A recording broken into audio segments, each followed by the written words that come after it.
بسم الله الرحمن الرحيم الحمد لله رب العالمين والصلاة والسلام على نبينا محمد وعلى آله وأصحابه أجمعين.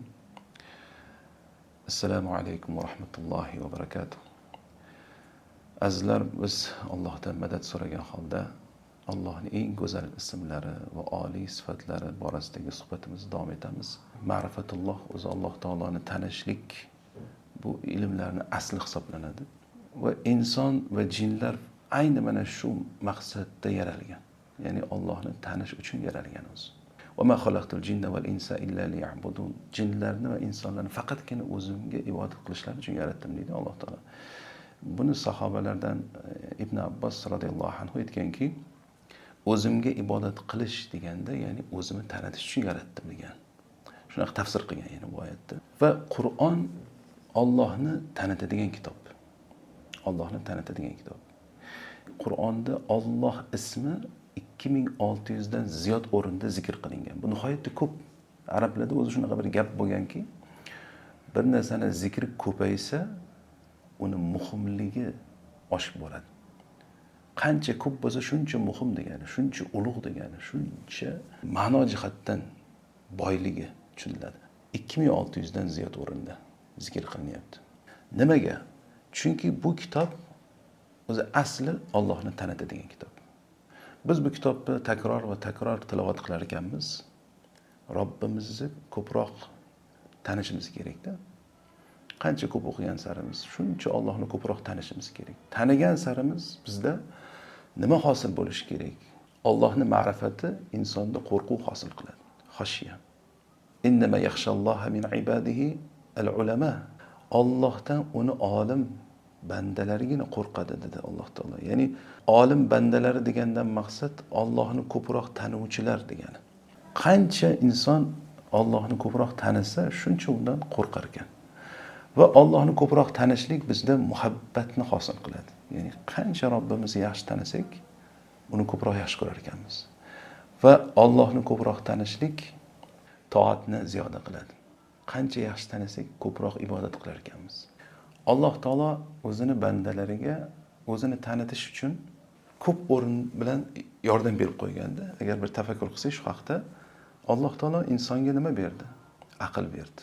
Ana shu aql bilan biz idrok qilishimiz mumkin. Koinot haqida tafakkur qilishimiz mumkin.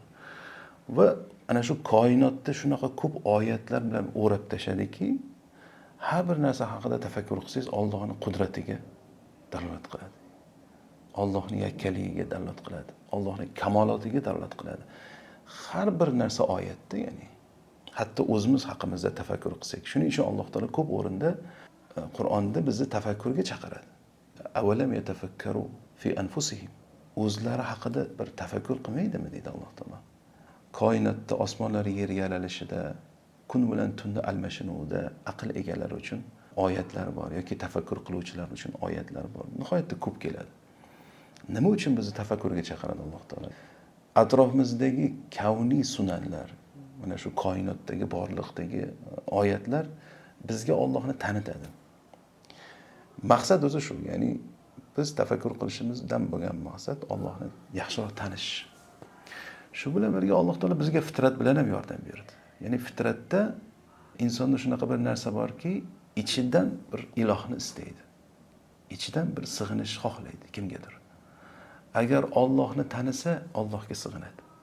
Allohni tanimasa, boshqa narsalarga sig'inib yuradi. Chunki boshqa narsalarda quvvat bor deb o'ylaydi. Boshqa narsalarda izzat bor deb o'ylaydi. Boshqa narsalarda bir manfaat bor deb o'ylaydi. Vaholanki Allohdan boshqa biron bir narsa na foyda, na ziyon keltirishga qodir emas. Biron bir narsada na quvvat, na bir izzat yo'qki, illa Allohda. Shuning uchun la havla va la quvvata illa billah. Ya'ni bir holatdan ikkinchi holatga o'tish yo'q, quvvat yo'q illa Alloh bilan. Ya'ni bir holatdan ikkinchi holatga o'tish degani zaiflikdan quvvatga o'tish, faqirlikdan boylikka o'tish, jaholatdan ilmga, zalolatdan hidoyatga, xorlikdan izzatga. Bu hamma bir holatdan ikkinchi holatga o'tish faqatgina Alloh bilan bo'ladi, ya'ni Allohning madadi bilan, yordami bilan bo'ladi. Allohning tavfiqi, hidoyati bilan. Mana shu narsani tushuntirish uchun Alloh taolo bizga Qur'onda juda ham ko'p oyatlar, payg'ambarlarning qissalari va solih bandalarini hikoyalari orqali bizga mana shu narsani tushuntirmoqchi bo'ladi. Shuning uchun Qur'onni tafakkur, tadabbur bilan o'qishimiz kerak ekanki, ma'nolariga chuqur kirishib o'qishimiz kerakki, toki bizga bu kitob Allohni tanitsin. Alloh ismi iloh so'zidan kelib chiqqan deydi ulamolar. Iloh so'zini ma'nolari quyidagi bir ma'nolarga dalolat qiladi. Birinchi ma'nosi ma'bud, ya'ni sig'iniladigan zot degan, ibodat qilinadigan zot. Ikkinchi ma'nosi iltijo qilinadigan zot. Musibatga tushganda unga faqat qochiladigan. Chunki nusrat u tarafda, najot u tarafda degan. Boshqa tarafda emas. Va buyuk muhabbat bilan seviladigan zot. Buyuk muhabbat bilan seviladigan zot. Va to'rtinchi ma'nosi aqllar hayratga tushadigan. Ya'ni Allohni taniganimiz sari aqllar hayratga tushadi. Koinotdagi mahluqotlarning o'zi haqida agar bir tafakkur qilsak, kosmos haqida, masalan, galaktikalarni naqadar buyukligi haqida, u 7 osmon, u 7 osmon oralig'ida 500 yillik masofa haqida keladi mana hadisda. Undan tepada kursidan tepada arsh. Buni buyukligi haqida tafakkur qilsak, ya'ni borliqqa, buni yaratuvchisi qanday ekan degan savol keladi. Ya'ni Allohu akbar. Alloh butun borliqdan ko'ra buyukroq bo'lgan zot. Va qalbimizda ham ana shunday butun borliqdan ko'ra Alloh buyukroq bo'lishi kerak. Qalbimizda ana shu Allohning azamati bo'lishi kerak. Uni ziddi bo'lmasligi kerak, qadrsiz bir holatga tushib qolmasligi kerak. Ya'ni hamma narsa hayotimizda ulug' bir o'rinda bo'lsa-yu, Allohning qadri bo'lmasa. Shuncha oyatda aytadi-ku Alloh taolo va ma qadarulloha haqqa qadrihi. Allohni ular haqiqiy qadrlashmadi deydi. Nimaga? Chunki inson umrini ana shunaqa mayda-chuyda narsalarning ustida isrof qilib o'tkazib qo'yar ekanda, Allohdan g'ofil bo'lar ekan. Shuning uchun bu ism insonlarni ikkiga ajratdi. Baxtli va baxtsizlarga ajratdi. Baxtlilar kim? Allohni tanib, uni rioyasini qilgan, uni haqqini ado qilgan kishilar. Ikkinchi kishilar Allohni tanimasdan uni haqqini zoya qilgan kishilar. Alloh ismi uni muqaddas zotiga. Qolaversa, butun barcha go'zal ismlar va oliy sifatlariga dalolat qiladi. Shuning uchun Alloh taolo ko'p oyatda bu ismini keltirib boshida keyin qolgan ismlarini izofa qiladi. Masalan, Allohu la ilaha illa huval hayyul qayyum. Alloh undan o'zga iloh yo'q bo'lgan zot. Al-hayy, tirik bo'lmaydigan zot. Al-qayyum, barcha narsani ustida qoyim, nazoratchi, boshqaruvchi degan. Yoki boshqa oyatda Huvallohu allazi la ilaha illa huval malikul quddusus salamul mu'minul muhayminul azizul jabbarul mutakabbir. Alloh undan o'zga iloh yo'q bo'lgan zot deb keyin ketida qolgan ismlarini izofa qilib keltirdi. Huvallohul xoliqul bariul musawwir. Lahul asmaul husna. U yaratuvchi, yo'qdan bor qiluvchi, musavvir, surat beruvchi. Barcha go'zal ismlar uniki deyapti. Ya'ni barcha go'zal ismlar Allohniki. Allohu la ilaha illahu lahul asmaul husna. Alloh undan o'zga iloh yo'q bo'lgan zot va barcha go'zal ismlar uniki. Demak, biz Alloh deganimizda barcha go'zal ismlari jamlangan atoqli ismni ko'z oldimizga keltiramiz. Ya'ni Allohning bu ismi atoqli ism. Ya'ni Alloh o'ziga oldi bu ismni, hech kim bu ism bilan tarixda nomlanmagan. Hattoki Firavnlarga o'xshagan mana zolimlar o'zini ana robbukumul a'la dedi. Sizlarni oliy robbilarman dedi, lekin Allohman deya olmagan. Bu ism yana bir ishora qiladigan ma'nolardan biri valiha. Ya'ni chaqaloqni onasiga bog'lanib qolishi tushuniladigan bir ma'no bor. U nimani bildiradi? Banda o'zi Allohga bog'lanib qolishi kerak. Banda o'zi Allohni yaxshi tanisa, unga bog'lanib qoladi. Mana chaqaloq nimaga onasiga bog'lanib qolgan? Chunki uni taniydi. Onasi unga sut beradi, uni yediradi, ichiradi, kiyintiradi. Kechalar bilan qarab boqib chiqadi. Ya'ni yig'lasa shuning uchun onasiga talpinadi, yiqilib tushsa ham onasiga talpinadi, qorni ochsa ham onasiga talpinadi. Har qanaqa paytda onasiga yig'lab talpinadi. O'zi banda Robbisiga mana shunaqa bo'lib qolish kerak ekanda. Har qanaqa qiyinchilikda Allohga qaytaveradigan. Gunoh va xato ish qilib qo'ysa ham Allohga qaytaveradigan. Ne'matda ham Allohga qaytaveradigan. Nima ish bo'lsa Allohga bog'lanib qolgan bo'lish kerak ekanda. Shu ma'no bor, ya'ni Alloh iloh so'zining ichida bandalar unga bog'lanib qoladigan ta'alluh ma'nosi bor ekanda, ya'ni bandalar unga bog'lanib qolgan. Alloh shunday zotki, huvallazi fis samai ilahun va fil ardi ilah. U osmonda ham iloh, yerda ham iloh bo'lgan zot. Nima degani? Osmonda ham, yerda ham iloh degani. Mana osmonlar va yerdagi jamiki maxluqotlar Alloh o'rnatgan nizom bo'yicha yashaydi. Alloh o'rnatgan qonun qoidadan chetga chiqmagan holda yashaydi. Shuning uchun tartib borda. Koinotga qarasangiz, tartib bor. Tabiatga qarasangiz, tabiatdagi ana shu go'zallikni ko'rasiz, tartib ko'rasiz. Nimani hisobiga unda tabiatda masalan kataklizmalar bo'ladi, suv toshqinligi, yer qimlashligi va hokazo narsalar bu insonlarning ma'siyati tufayli. Ya'ni o'zi bu borliqda osiylik qiladigan yagona maxluq bu inson ekanda o'zi. Ana shu insonni Allohning qonuni bo'yicha yashamaganligi tufayli mana shu balolar keladi. Lekin agar inson ham Robbisiga toat, ibodatda yashasa, ya'ni Alloh buyurgan, o'rnatgan qonun qoidalar asosida yashasa, yer yuzi obod bo'ladi. Mana iloh ma'nosida aytdikki, u zot iltijo qilinadigan, musibatga uchraganda unga qochiladigan zotdir. Buni misolida masalan cho'kayotgan kemani misol keladi oyatlarda. Kema agar dengizga chiqqanida to'fonga uchrasa, atrofidan har tarafidan to'lqinlar kelib urishib boshlasa, kema chayqalish boshlasa, undagi o'tirgan kishilar dahshatga tushishni boshlaydi. Shu paytda nimaga ibodat qilishgan bo'lsa, hammasini esdan chiqarib qo'yadi. Barcha olihalar esdan chiqib ketadi. Ya'ni bu olihalar nima bo'lishi mumkin? Inson puli, mansabi, tanish bilishlari, ishongan tog'i, bog'lar, hammasi esdan chiqadi shu payt. Nimaga? Ularning birontasi u payt yordam bera olmaydi.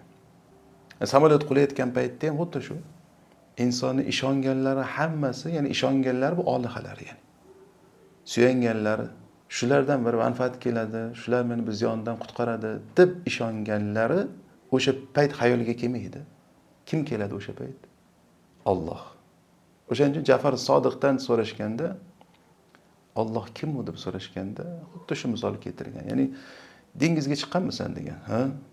Dengiz to'fonga uchragan bir paytga uchragan, ha, shunaqa bo'lgan.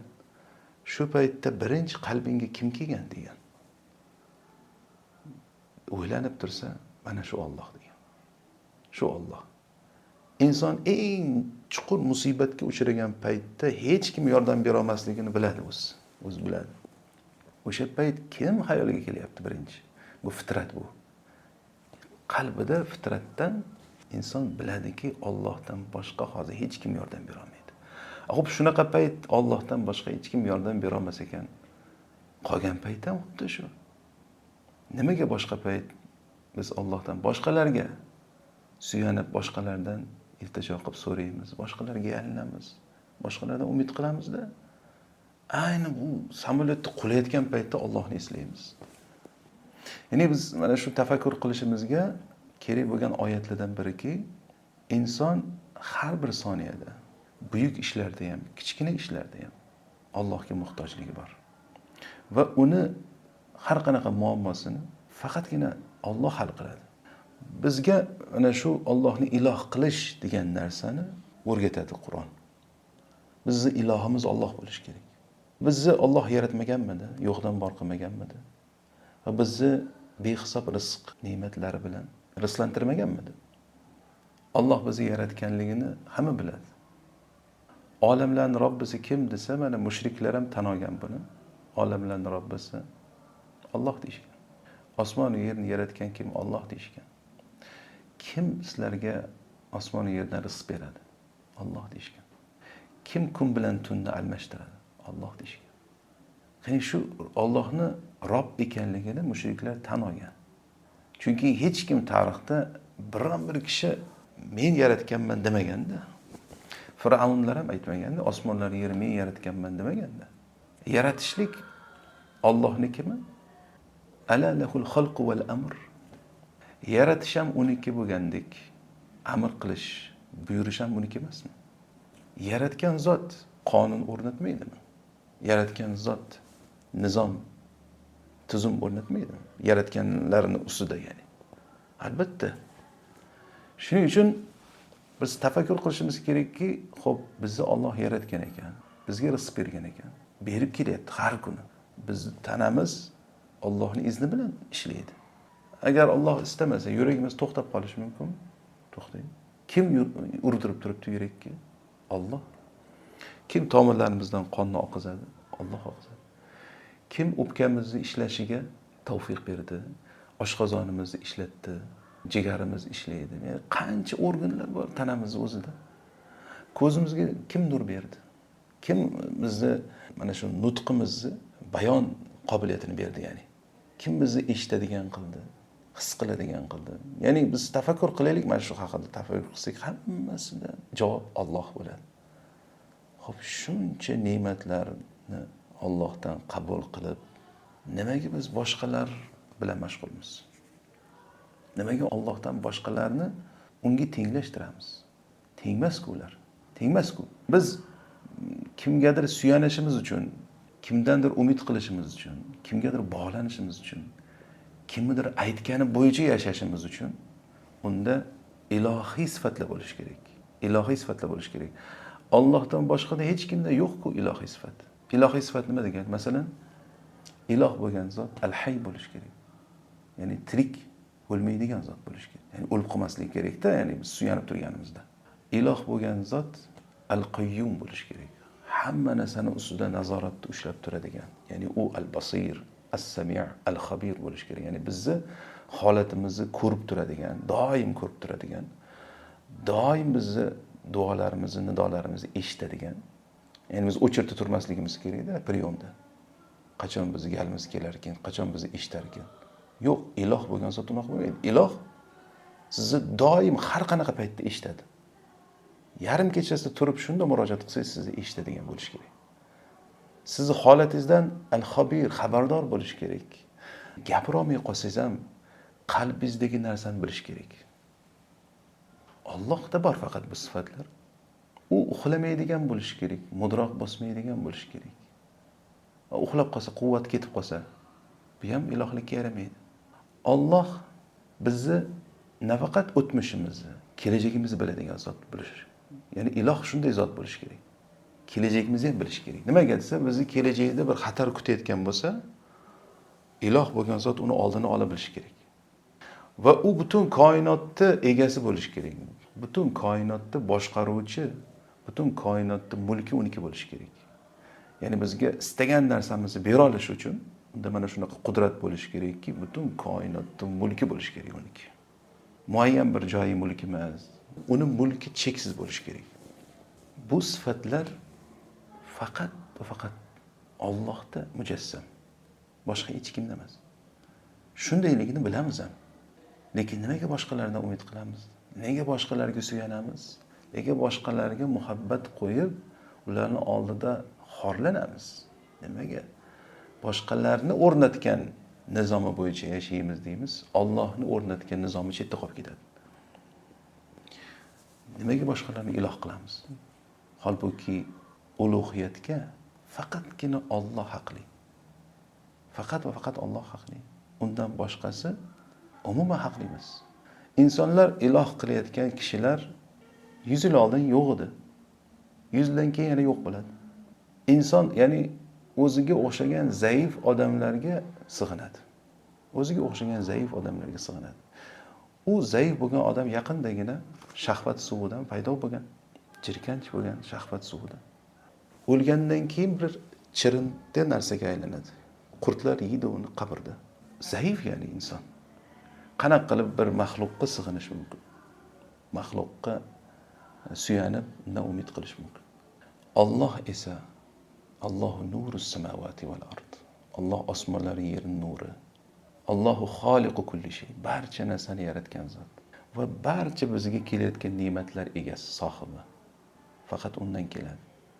Qachonki qanaqadir musibatdan chiqib ketgan bo'lsak, Allohning rahmati bilan chiqqanmiz bu musibatdan. Qachonki nimaiki yaxshilik ko'rgan bo'lsak, bilaylikki Alloh tarafidan kelgan u yaxshilik. Agar bir musibatlangan bo'lsak ham, u musibatning ortida Allohning rahmati bo'lgan. Agar biz uni hikmatini bilganimizda ham alhamdulillah degan bo'lardik.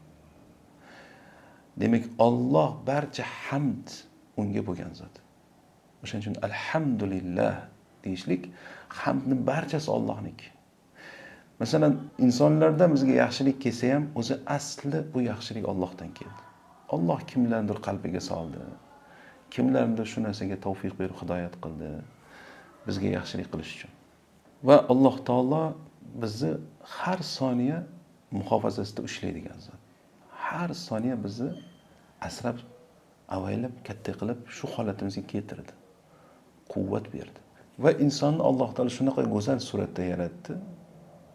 O'zimiz haqimizda tafakkur qilsak, mana Alloh taolo bir oyatda aytadi-ku, "Avalam yatafakkaru fi anfusihim." Odamlar o'zi haqida bir tafakkur qilmaydimi deydi. Haqiqatan bir tafakkur qilaylik. O'ylang, masalan, ko'zning nuri. Qanaqa katta ne'mat bu. Qanchalik buyuk ne'mat bu ko'z nuri. Dunyodagi eng oxirgi kamerada ham hali bunaqa megapiksel yo'q-da ko'zdagi. Uni yarata olmaydi ham inson. Vaholanki suvdan iborat o'zi tarkibida. Suv minus gradusda muzlashi kerak. Lekin buni minus 70 gradusda yashaydigan odamlar bor. Ko'chada yuradi, ko'zi muzlab qolmayapti. Nimani hisobiga? Bir modda aralashganki, uni muzlashdan man qilib turadi. Burun haqida tafakkur qilganmizmi? Burunimiz masalan filtr vazifasini bajaradi. Tashqaridan bir mikroblar kirsa, ushlab qoladi o'zida. Keyin uni tozalash kerak bo'ladi. Tozalash uchun shu yergacha suyak bo'lib, bu yog'i yumshoq qilinganda, tozalashga oson bo'lish uchun qilingan. Keyin issiq havoni ichkariga salqinlashtirib kirgizadi, sovuq havoni mo'tadil qilib kirgizadi. Ya'ni ichkaridagi temperaturaga tashqaridagi temperatura ta'sir o'tkazmasligi kerak. Shuning uchun sovuqda burunlar qizarib qoladi. Qon aylanishi kuchayadi bu yerda. Kim bunaqa mukammal yaratdi? Taomlanganimizda oshqozonimizga tushadigan taom ichidan foydali elementlarni ajratib, turli organlarga tarqatadi. Zararli bo'lgan axlat tashqariga chiqib ketadi. Biz o'zimizga qolsa shunga qodirmizmi? O'zimiz qila olamizmi shu narsani? Ya'ni bu ayrim ne'matlar haqida hozir tafakkur qilyapmiz, lekin agar o'tirib shunday tafakkur qilish boshlasak o'zimiz haqimizda hisobi yo'q buni. Oxiriga yetib bormaysiz-da, ne'mat shunchalik ko'pligidan oxiriga yetmaysiz. Xo'p, bu ne'matlar hammasi Alloh tarafidan kelyapti, bilib turibmiz. Nega boshqalarga ibodat qilamiz? Robbul alamin mengagina ibodat qil deb turgan paytda, mengagina ibodat qil, menga hech kimni sherik qilma deb turgan bo'lsa, barcha gunohlarni kechirib turib, faqatgina shirkka kechirmayman deb turgan bo'lsa, endi savol tug'iladi, Allohning bu ismi bilan unga qanday ibodat qilamiz? Birinchidan, ulamolar zikr qiladigani Allohni ibodatda yakkalash. Bu borada Qur'on oyatlarga to'la. Ayni bu mavzuda. Shulardan biri va'budulloha va la tushriku bihi shay'a. Allohgagina ibodat qilinglar va unga hech narsani sherik qilmanglar. Bir kuni Muaz ibn Jabal Nabiy sallallohu alayhi vasallam bilan otda ketishayotgan paytda Nabiy sallallohu alayhi vasallam ya Muaz deb chaqirdilar. Shunda men labbay ya Rasululloh dedim. Aytdilarki, Allohning bandalari ustidagi haqqini bilasanmi dedilar. Shunda Alloh va Rasuli bilguvchiroq dedim. Shunda Allohning bandalari ustidagi haqqi bandalar unga ibodat qilib hech kimni sherik qilmasligi dedi. Shunda keyin yana so'radilarki, bandani Allohdagi haqqini bilasanmi dedilar. Alloh va Rasuli biluvchiroq dedim. Keyin aytdilarki, bandani Allohdagi haqqi agar u banda, ya'ni Allohgagina ibodat qilib hech kimni unga sherik qilmagan bo'lsa, Alloh uni azoblamasligi dedilar. Demak, azoblanishi o'zi asosiy sababi inson Allohga shirk keltirish. Allohdan boshqa narsalarga ibodat qilish. Faqat bugungi kunda bizda shu ibodat deganda tushunchalar sal cheklanib qolgan. Cheklanib bir kichkina narsaga aylanib qolgan. O'zi Alloh taolo faqatgina menga ibodat qilgin degani, faqat men buyurgandek yashagin degan. Ikkinchi ko'rinishi, Ya'ni Allohni bu ismiga ibodat qilish ikkinchi ko'rinishi bu ismni ulug'lash. Bu ismni qalbda ham ulug'lashimiz kerak va amalda ham ulug'lashimiz kerak. Hattoki bu ism xo'rlanib, haqorat qilinishidan ehtiyot qilishimiz kerak. Bir oyoq osti bo'lib qolishidan, ya'ni bu ko'rinish qanaqa bo'ladi? Masalan, Qur'on mushaflari yetilib yerda yotishligi yoki bo'lmasa Alloh ismi yozilgan bo'lsa daftardami, ana shuni bir axlatlarga tushib qolishligidan ehtiyot qilishimiz kerak. Ya'ni Allohning ismi hatto shu ko'rinishda ham ulug'lanishi kerak. Allohga bu ism bilan ibodat qilishi keyingi ko'rinishi uni zikrini haqqini berishlik. Ya'ni Allohni doim zikr qilish. Zikr qilish nima deganimiz? Eslash degani. Eslashning ko'rinishlari ko'p. Masalan, Qur'on o'qiganimizda Allohning zikri bor. Ya'ni chunki Qur'on Alloh tanitadi. Allohning buyruq qaytariqlarini tanitadi bizga. Mo'min bandalari bilan Alloh qanday muomala qildi? Qanday qilib ularga nusrat berdi? Va kofirlarni, zolimlarni qanday halok qildi? Nima sababli halok qildi? Ya'ni Alloh taolo nimani yaxshi ko'radi? Nimadan g'azablanadi? Buni bizga ta'lim beryapti. Shuni biz zikr qilyapmiz. Zikr qilganimiz sari Allohni ko'proq taniyapmiz. Va xosatan mana shu zikrlar ichida xos bo'lgan zikrlar kelgan. Mana Ibrohim alayhisalomni Me'roj kechasida Nabiy sallallohu alayhi vasallam ko'rganliklari haqida hadisda rivoyat qilinadi. Shunda Ibrohim alayhisalom aytadilarki, ummatingga mendan salom aytgin va ularga yetkazginki, jannatning yerlari hosildor, uni suvlari toyib, uni ko'chatlari deydi. Subhanalloh, alhamdulillah, la ilaha illalloh, Allohu akbar. Mana shu zikrlar deydi. Ya'ni kim agar subhanalloh desa, unga jannatda bir daraxt ekiladi. O'ylab ko'rsak, barcha zikrlarda Alloh ismi bor. Subhanalloh, ya'ni alhamdulillah, Allohu akbar, la ilaha illalloh, la havla va la quvvata illa billah, inna lillahi va inna ilayhi roji'un, hasbiyalloh. Hamma zikrda Alloh ismi bor. Shu haqida bir tafakkur qilaylikda. Ayrimlar aytadiki, Alloh deb zikr qilsa bo'ladi deydi. Bu zikr o'zi kelmagan, sunnatda ham, Qur'onda ham bunaqa zikr qilinmagan. Lekin aytsangizki, subhanalloh degan zikr bor-ku, alhamdulillah zikr bor-ku desangiz, yo'q, bu ham yaxshi, lekin bu yaxshiroq deydi. Qani dalil? Dalil yo'q bu narsaga. Vaholanki buni ziddiga dalil ko'p. Ya'ni subhanalloh zikriga shunaqa ko'p targ'ib kelgan Qur'onda, sunnatda.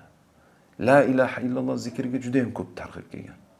Hatto takbir etishlikka, la havla va la quvvata illa billah deyishga, mana jannatni xazinalardan dedi Nabiy sollallohu alayhi vasallam. Mana bu zikrlar nimasi bilan zikr desangiz, qarang. Birodaringizni eslasangiz, aytasizki, shu birodarim juda ham bir karim insonda, juda ham saxovatli. Odamlarga juda mehribon, juda ham bag'ri keng, yaxshi odam deysiz. Ya'ni sifatlarini eslaysiz, to'g'rimi? Sifatlarini zikr qilasizda o'zi. Ismini aytib o'tirolmaysiz-ku qaytarib. Bu zikr qilishga kirmaydi. Bu sal g'ayri normal narsa-da bu. Alloh taoloni ham biz sifatlar bilan zikr qilamiz. Alloh akbar deganimizda Alloh hamma narsadan buyukligini o'zimizga eslatamiz. Ya'ni namozda turganimizda butun fikr, o'ylaring hammasini yig'ishtir. Alloh bu narsalardan ulug'roq degan narsani eslatamiz o'zimizga. Subhanalloh deganimizda Alloh haqida yomon gumonga bormagin. Sani butun yomon gumonlaringdan Alloh pok degan. Ya'ni Alloh musulmonlarga yordam bermaydi deb o'ylama. Albatta yordam beradi. Alloh taolo tashab qo'yadi mu'minlarni deb o'ylama. Albatta Alloh ularga nusrat beradi. Alloh taolo meni ko'rmayapti deb o'ylama. Alloh har bitta qilib yurgan ishingni biladi.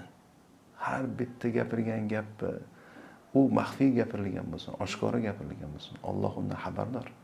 Alloh haqida zolim deb o'ylama. Alloh zulmdan pok bo'lgan zot.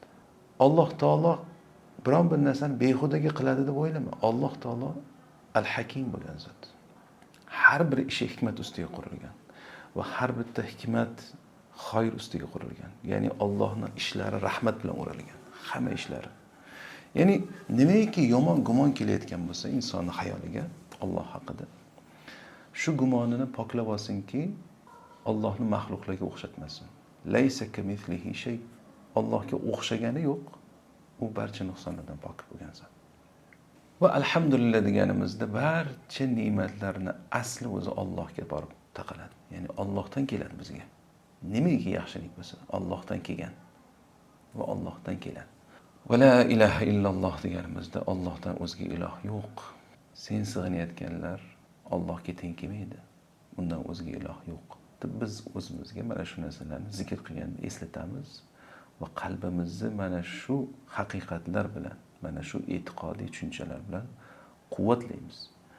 Bu doim bizga eslatilishi kerak bo'lgan narsa bo'lgani uchun buni zikri ko'p bo'lishga targ'ib qilindi. O'shaning uchun Alloh taolo oyatda ya ayyuhallazina amanu zkurulloha zikran kaseera dedi. Ey iymon keltirganlar, Allohni ko'p zikr qilinglar dedi.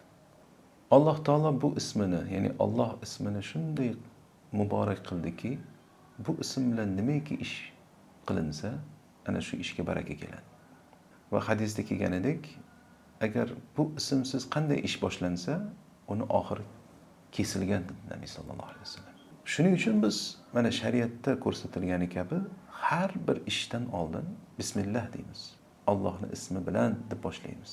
Turganimizda bismillah, tahorat olishimizdan avval bismillah, taomlanishdan avval bismillah, ko'chaga chiqishdan avval bismillah, kiyim kiysak bismillah, markabga o'tirganimizda bismillah. Hatto jonliq so'ylayotganda Allohning ismi bilan so'yiladi. Bo'lmasa harom.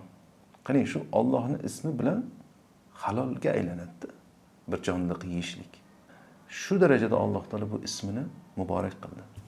Va bu ismi bilan yer yuzida va na osmonda biron bir narsa sizga ziyon keltirmaydi.